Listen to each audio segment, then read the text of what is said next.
مگر اس سے ابھی تو نکاح بھی نہیں ہوا، کس طرح پہنا رہا؟ یہ رواج کیسے ہو گیا؟ اور آج برا مت مانیے گا، حق بڑا کڑوا ہوتا، چمن میں تلخ نوائی میری گوارا کر، مہمان سمجھ کے معاف کر دیجیے گا۔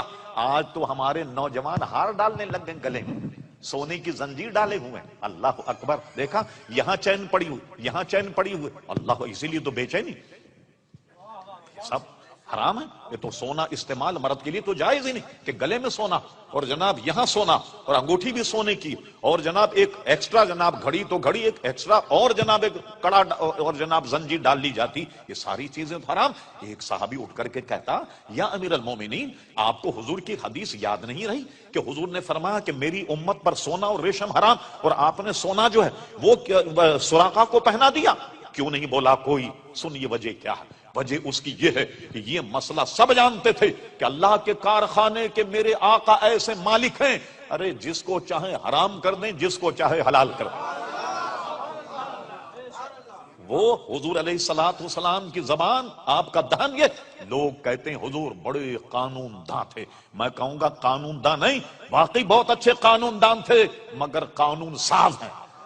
جو دہن سے نکل جائے جملہ رب کریم کا وہی قانون ہے، جو دہن سے جملہ نکل جائے سمجھ لو مرضی مولا وہی، سمجھ لو کہ منشا الہی جو ہے وہی ہے۔ سب جانتے تھے کہ حضور علیہ السلام نے سب کو تو حرام کہا، مگر ان کے لیے جو کہا ہے کہ کسرا کے کنگن پہنو گے، اس حرام سے ان کا استثناء کر دیا۔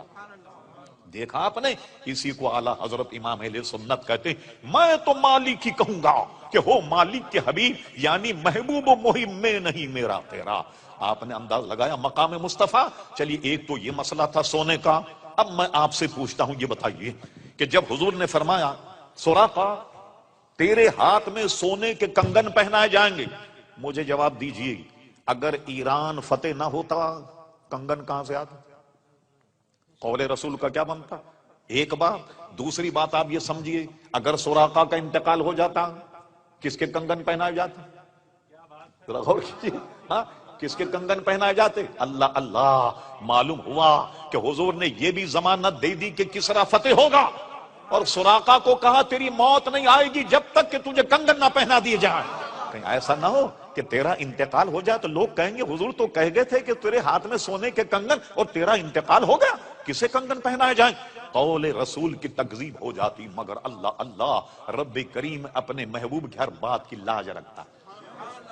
جب تک کسرا کا فتح نہیں ہوا حضرت سراقہ اس وقت تک زندہ تھے، تاکہ وہ زندہ رہیں، اور ان کو زندگی کی ضمانت دے دی کہ جب تک کسرا کے کنگن نہیں پہنائے جائیں گے تیرا انتقال نہیں ہوگا۔ اور دوسرا یہ کہ کسرا فتح ہوگا، فتح نہ ہوتا تو پھر کیا ہوتا؟ یہ ہے وہ قول رسول کی جناب حکم نافذ ہے تیرا، خامہ تیرا سیف تیری دم میں جو چاہے کرے دور ہے شاہ تیرا۔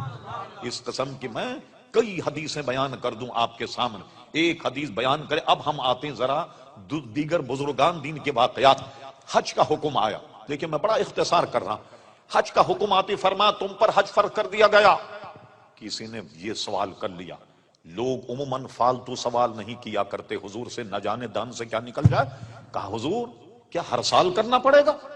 آپ نے سکوت فرمایا، تھوڑی دیر کے بعد فرمایا سنو، جب تم نے مجھ سے سوال کیا ہر سال، اگر میں ہاں کہہ دیتا ہر سال تمہیں حج کرنا پڑ جاتا، اگر میرے دہن سے نکل جاتا کہ ہاں ہر سال تمہیں حج کرنا پڑتا۔ اب سنو، زندگی میں ایک مرتبہ حج فرض ہے، ایک مرتبہ حج کرنا ہوگا۔ اور اللہ اکبر! تو آپ نے دیکھا قول رسول صلی اللہ علیہ وسلم کی اہمیت۔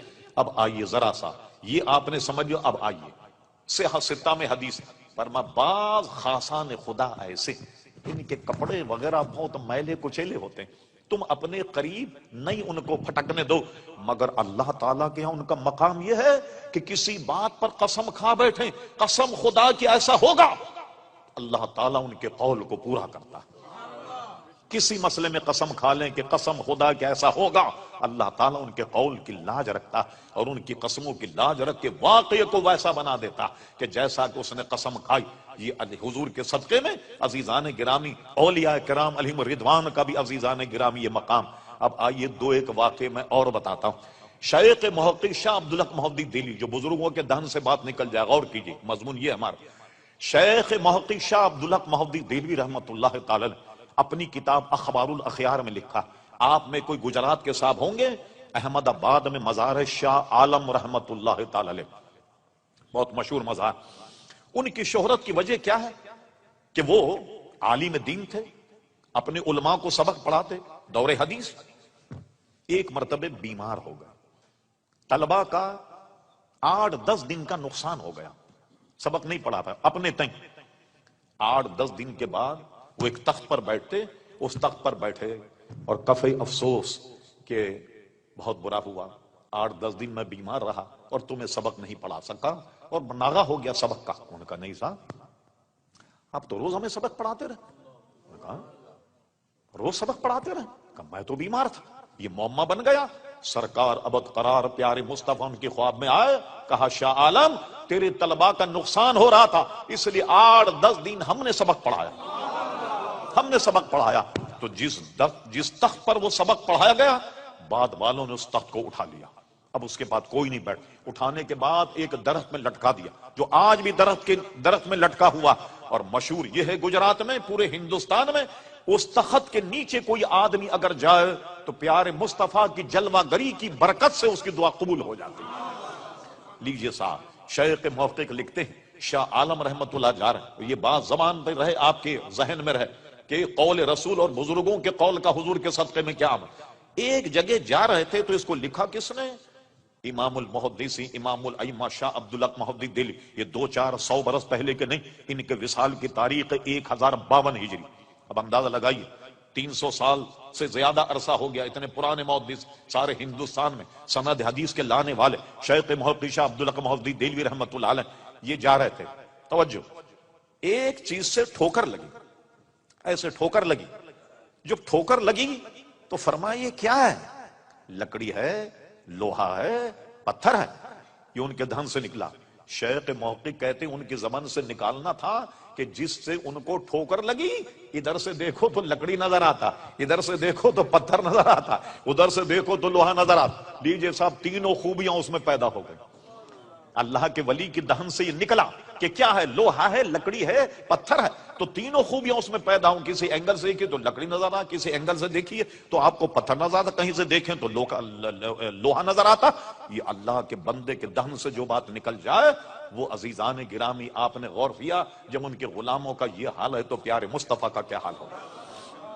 آئیے, بمبئی میں ایک مزار, پتہ نہیں ہمارے ہندوستانی بھائی وہاں گئے یا نہیں, ان کا نام ہے حضرت عبداللہ رحمت اللہ تعالی علیہ.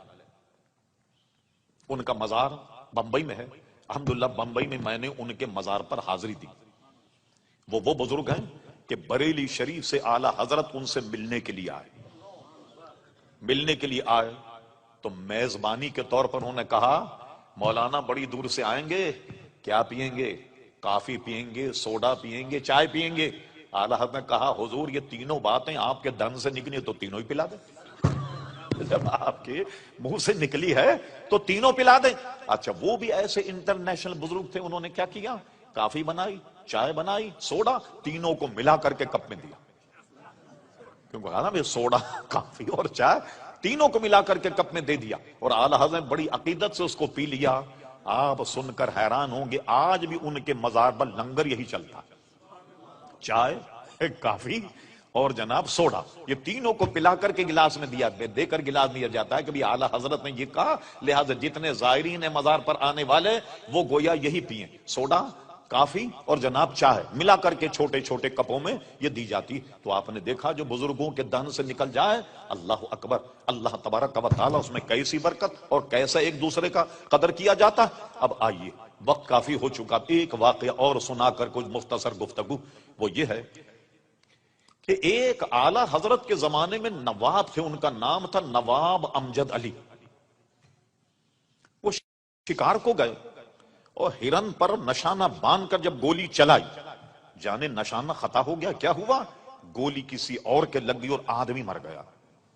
لیجیے صاحب, مقدمہ چلا, آدمی کا انتقال ہو گیا.